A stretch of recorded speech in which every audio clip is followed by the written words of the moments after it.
جبلی خواہشات جب پیدا ہوتی ہیں، فطرت تقاضے رکھتی ہے، عقل کیا کردار ادا کرتی ہے؟ حاضرین گرامی، ہمارے اندر جو خواہش پیدا ہوتی ہے وہ خواہش جبلت سے ہو، ہماری فطرت سے ہو، ہمارے نفس سے ہو، ہمارے دل سے ہو، مہر یافتہ خواہشات نہ ہو جائیں جب تک، اس وقت تک گارنٹی نہیں کوئی دے سکتا کہ یہ خواہشات صحیح ہیں یا غلط ہیں۔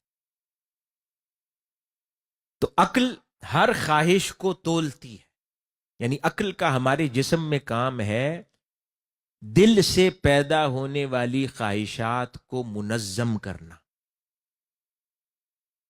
اس کو کنٹرول میں لانا، اس میں نقصان اور فائدہ سمجھانا، اس میں زیادتی اور کمی کا احساس دلوانا، یہ در حقیقت عقل کا کام ہے۔ اب عقل کتنی ٹرین ہے اس پر منحصر ہے کہ وہ آپ کے خواہشات کو کیسے کنٹرول کر پاتی ہے۔ عقل ٹرین ہوتی ہے تعلیم سے، عقل ٹرین ہوتی ہے تجربے سے، تجربہ دیتا ہے تربیت۔ عقل اس سے ٹرین ہوتی ہے۔ عقل کے لیے خواہشات کو کنٹرول کرنے کے لیے رول ماڈلز بنائے جاتے ہیں۔ عقل اپنے سامنے رول ماڈلز رکھتی ہے اور پھر اس کو جو سگنلز کی طرح خواہشات ریسیو ہو رہی ہوتی ہیں ان کو عقل تولتی ہے رول ماڈلز کے سامنے رکھ کر۔ اگر رول ماڈل صحیح آپ نے رکھے ہیں، عقل نے اچھے رول ماڈلز اپنا رکھے ہیں، تو وہ بری خواہشات کو ریجیکٹ کرے گی، کیونکہ سمجھے گی کہ جو میرے مقرر کردہ رول ماڈلز ہیں یہ ان کے مطابق نہیں ہیں، یہ خواہشات ان کو ریجیکٹ کرے گی۔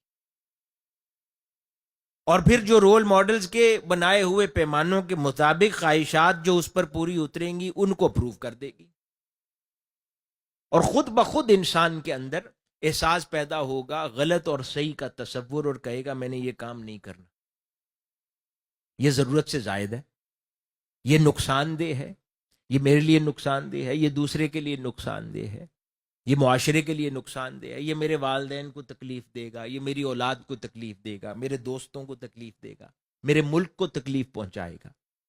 کیوں؟ کیونکہ عقل سلیم ہے، صحیح طریقے کے ساتھ عقل کی تربیت ہوئی ہے اور عقل کو اچھے رول ماڈلز دیے گئے ہیں۔ اب وہ کسی نے تو دینے ہیں نا، وہ یہاں ملنے ہیں آپ۔ اگر رول ماڈلز بنا لیں گے سوشل میڈیا والے، رول ماڈلز بنائیں گے میڈیا والے، رول ماڈلز بنائیں گے مالدار لوگ کہ جیسے بھی پیسہ کمائیں، رول ماڈلز ہوں گے دنیا میں جاہو منصب والے، رول ماڈلز ہوں گے دنیا میں طاقتور، تو عقل کو تو آپ نے ڈائریکشن خود دے دی، یا جس ماحول میں رہتے تھے اس ماحول نے عقل کو ڈائریکشن دے دی۔ اب خواہشات تو بے لگام ہیں، اس نے تو سگنل بھیجتے رہنا ہے، اور عقل کو صحیح ڈائریکشن نہیں دی کسی نے، اس نے پھر ہر غلط صحیح سگنل کو اپروو کرتے چلے جانا ہے۔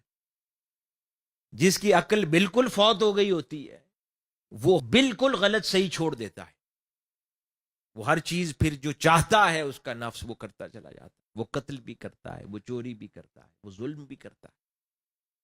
لیکن جس کی کچھ نہ کچھ عقل کو تمیز ہوتی ہے وہ پھر بہت بری چیزوں کو ریجیکٹ کرتا ہے، کچھ چھوٹی بری چیزوں کو اپروو کرتا رہتا ہے۔ لیکن جس کی عقل بہت تربیت یافتہ ہو جاتی ہے تو وہ 100% بری چیزوں کو ریجیکٹ کرتا ہے اور اچھی چیزوں کو قبول کرنا شروع کر دیتا ہے۔ تو عقل فلٹر ہے۔ خواہشات دل سے پیدا ہوتی ہیں، عقل ان کو اینالائز کرتی ہے۔ تو یہاں پر ان تعلیمی اداروں میں یہاں آپ اپنی عقل کو ٹرین کرنے آئے ہیں۔ یہ جو کتابیں ہم پڑھتے ہیں، مطالعہ کرتے ہیں، بزرگان دین کی صحبت میں بیٹھتے ہیں، سیکھتے ہیں، اچھے رول ماڈلز عقل کو دکھاتے ہیں کہ یہ رول ماڈلز ہوتے ہیں، نیکسٹ ٹائم جب میرے نفس سے سگنلز موصول ہوں تو ان رول ماڈلز کو دیکھنا، یہ سبق عقل کو دیتے ہیں۔ اور پھر اس کو مطالعے سے ٹرین کرتے ہیں، کیونکہ فیڈنگ ہے نا، یہ اے آئی آج کل جو ہے یہ کیا ہے، اس کو جو فیڈ کرتے ہیں وہ اسی میں سے ہی خبر دیتا ہے نا آپ کو، جو آپ فیڈ کریں گے وہ دے گا. تو عقل کو بھی جو فیڈ کریں گے، پھر نیکسٹ ٹائم جب نفس اس سے سوال کرے گا، جو کچھ عقل میں فیڈ ہوا ہوگا وہ اس کے مطابق جواب دے گا. ابھی ہمارے ہاتھ میں ہے کہ ہم اس کو کیا فیڈ کرتے ہیں. اس کو کشف المعجوب فیڈ کرتے ہیں، یا اس کو کسی سوشل میڈیا کی کوئی بےہودہ بات فیڈ کر دیتے ہیں. یہ ہمارے ہاتھ میں. نیکسٹ ٹائم پھر جب نفس نے اس کو سگنلز بھیجنے ہیں، اس نے اس کے مطابق فیصلہ کر دینا. اس وجہ سے جب تک، اور یہ جو جبلت ہے نا جو سوال کرتی ہے، یہی جبلت خودی ہے. علامہ اقبال جس کو خودی فرماتے، تو وہ جو خودی ہے نا، یہ وہی جبلت کے سوال ہیں اور سگنلز ہیں، یہی وہ خودی ہے. تو خودی سوالات کے ساتھ عقل سے رابطہ کرتی ہے، اور جب تک خودی مسلمان نہ ہو چکی ہو اس کو عقل کے تابع رکھنا ضروری ہے. لیکن جن کی خودی مسلمان ہو جاتی ہے تو پھر علامہ اقبال جیسے فرماتے ہیں نا، لازم ہے پاسبان عقل رہے دل کے قریب، لیکن کبھی کبھی اسے تنہا بھی چھوڑ دے. جب خودی مسلمان ہو جاتی ہے پھر دل کو تنہا چھوڑ دیا جاتا، کیونکہ پھر دل غلط فیصلے نہیں کرتا. وہ مسلمان ہو چکا ہوتا ہے، وہ بری خواہشات اس میں پیدا نہیں ہوتی، وہ لوگ محفوظ ہوتے ہیں، وہ اللہ کے بندے ہو چکے ہوتے ہیں.